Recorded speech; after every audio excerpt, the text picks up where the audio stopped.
Bonsoir, au sommaire de ce JT. Dernier réglage avant la fête des Lumières. Demain soir, 70 spectacles vont illuminer la ville. Nous avons suivi les ultimes préparatifs. Une idée cadeau originale à quelques jours de Noël. Un Lyonnais vient de créer un jeu de société bio et écolo. Le thème, les fruits et légumes de la région. Et enfin, dernier entraînement pour l'OL. Demain, Lyon accueille les Israéliens de Kiryat Shmona en 6e journée de Ligue Europa. Les réactions ne se sont donc pas fait attendre. Hier, à la surprise de beaucoup d'élus lyonnais, toutes tendances confondues, Michel Mercier et Gérard Collomb ont annoncé leur volonté de créer une métropole européenne. Pour rappel, sur son territoire, le Grand Lyon hériterait de toutes les compétences du Conseil général. Le département, lui, ne s'occuperait plus que des territoires ruraux, comme le Beaujolais. Certains élus montent aujourd'hui au créneau en dénonçant un manque de concertation. On va avoir des sommes qui sont quasi équivalentes au budget actuel du Grand Lyon, comme je vous le disais, de plus d'1 milliard, 1,5 milliard d'euros en nouvelles dépenses et sans doute des nouvelles recettes, mais à voir. Et tout ça se passe sans qu'on ait étudié de manière très précise ce qui va incomber demain à la métropole, dont le musée des Confluences, la garantie d'emprunt du Grand Stade. Il faut faire attention, concentrant les pouvoirs sur le Grand Lyon, à ce que les citoyens puissent continuer à avoir un accès relativement direct à leurs élus, et à concentrer les pouvoirs finalement sur la collectivité qui est élue au suffrage universel indirect. Eh bien, je crains qu'on éloigne un peu plus le citoyen de la décision. J-1 avant la fête des Lumières, les festivités vont se dérouler jusqu'à dimanche. L'heure est pour le moment aux préparatifs. Partout en ville, c'est l'effervescence. Installation des illuminations, mise en place de la logistique. Pour cette 14e édition, la machine semble bien huilée. Jean-Marc Roffa. Dernière ligne droite pour les préparatifs de la fête des Lumières. C'est pour la première fois ici, au nouveau siège de la région, avec l'originalité d'une installation à la fois lumineuse et sonore, intérieure et extérieure. Nous aurons l'occasion donc de voir en façade une évolution lumière de la façade principale qui est sur le cours Charlemagne et par laquelle également, au travers de ces grandes baies vitrées, laisseront apparaître une rose géante de près de 8 mètres de haut. Côté organisateur, les installations n'ont plus qu'à être testées ce soir avant le lancement officiel du 6 décembre. L'installation la plus compliquée, la darse à la place nautique à la Confluence, c'est un nouveau procédé sur écran d'eau avec la montée des eaux de la Saône, c'est un peu compliqué. Côté professionnel de l'hôtellerie et de la restauration, les taux de remplissage et de réservation sont au plus haut et même complets pour le 8 décembre. Aujourd'hui, on est à 90% complet dans les établissements du centre, un petit peu moins lorsqu'on prend une toute petite périphérie, voire beaucoup moins quand on prend une périphérie à 10 km du centre-ville de Lyon. Le bon conseil pour bien vivre la fête des Lumières, c'est de ne surtout pas prendre votre voiture puisque la presqu'île sera fermée aux automobilistes dès 17 h. Et puis le 8 décembre, bonne nouvelle, les transports en commun seront gratuits à partir de 16 h. Et pour vous mettre dans l'ambiance de la fête des Lumières, voici une petite rétrospective des meilleurs moments de l'édition 2011.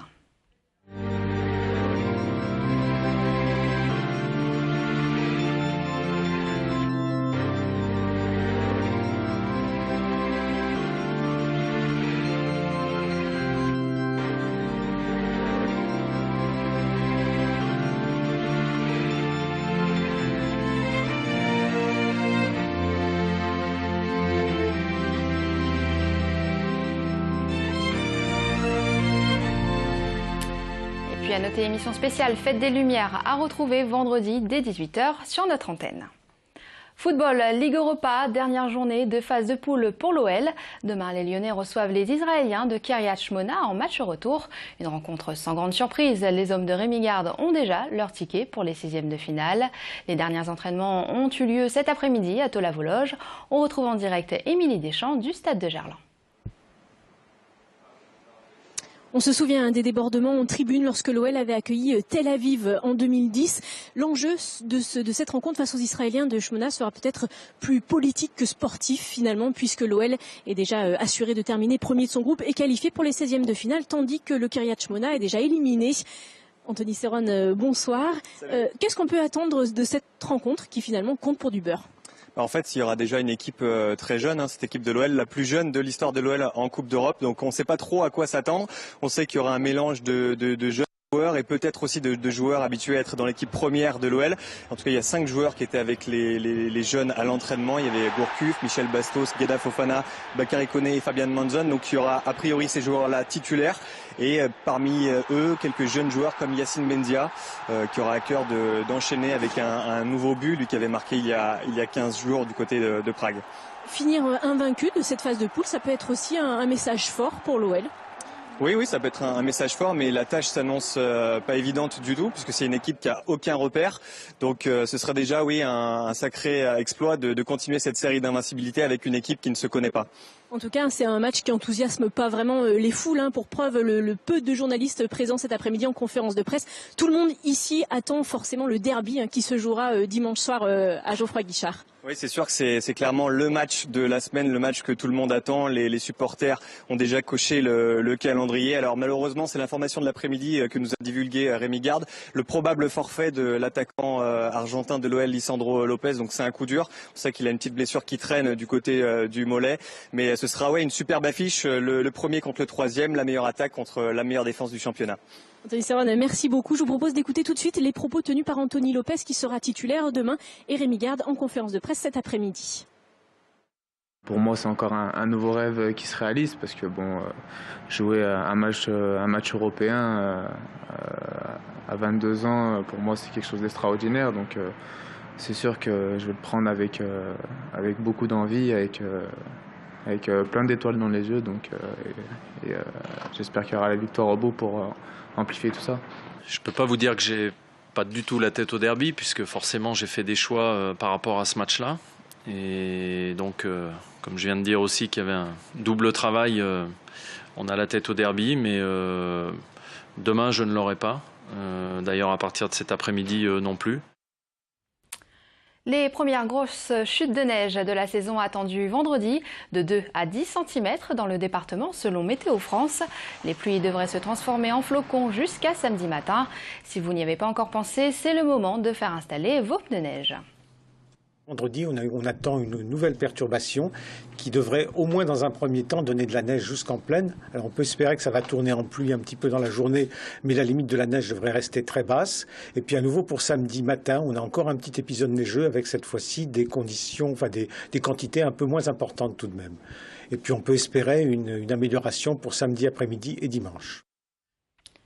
Les cadeaux de Noël se mettent à la mode écolo. Un Lyonnais vient de créer un jeu de société bio. Le principe de Pom-Pom, se mettre dans la peau d'un producteur de fruits et légumes. Bertrand Frachon. Dans la jungle des jeux de société, il y a un petit nouveau tendance écolo-bio. Pom-Pom, c'est son nom, il a été conçu par un Lyonnais. Je voulais sensibiliser un peu les gens sur les fruits et légumes de saison et locaux finalement, puisque on a eu l'aide de producteurs de fruits et légumes des Monts du Lyonnais, qui nous ont aidés, donc on a choisi les fruits et légumes de saison pour le jeu, ainsi que les calamités, puisqu'il y a des calamités quand on est producteur, il faut faire gaffe aux intempéries. Mais heureusement dans le jeu, on peut s'assurer, comme dans la vraie vie. Et c'est un jeu qui est un peu typé bio, parce que du coup il faut faire des petits paniers de légumes ou de fruits, en fonction des saisons. Il faut faire attention aussi aux campagnols qui se baladent et qui viennent manger nos légumes.